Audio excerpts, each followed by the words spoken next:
Hi guys, आप लोग देख सकते हैं हम लोग अरेराज मंदिर में आए हैं पूजा करने। देखिए बारिश हुआ है, उसी में आज लास्ट सोमवारी। ये देख रहे हैं कितना भीड़ है, आप लोग देख ही सकते हैं। तो जल लेकर चल रहा है, लाइन लगा हुआ है, बड़ी लंबा कतार लगा हुआ है। देख लीजिए आप लोग भी आइए, दर्शन कीजिए। देख लीजिए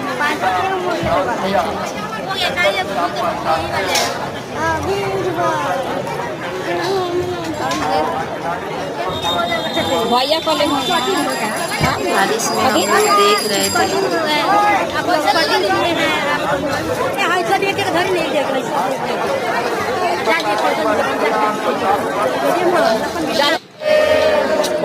बहुत भीड़ है, लास्ट सोमवारी है, सोमवारी है, बहुत भीड़ चल रहा है। देख लीजिए मेरे बच्चे भी हैं पीछे, आप लोग देख सकते हैं, जल लगा ही जा रहा है। देखिए आप लोग,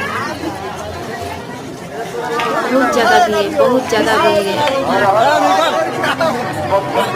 मौसम भी बहुत खराब है, देख सकते हैं। अभी तो लाइन में लगा हुए हैं हम लोग।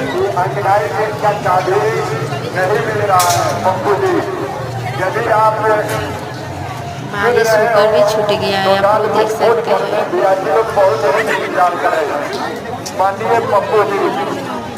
देख लीजिए आप लोग, कहाँ से देख रहे हैं आप लोग कमेंट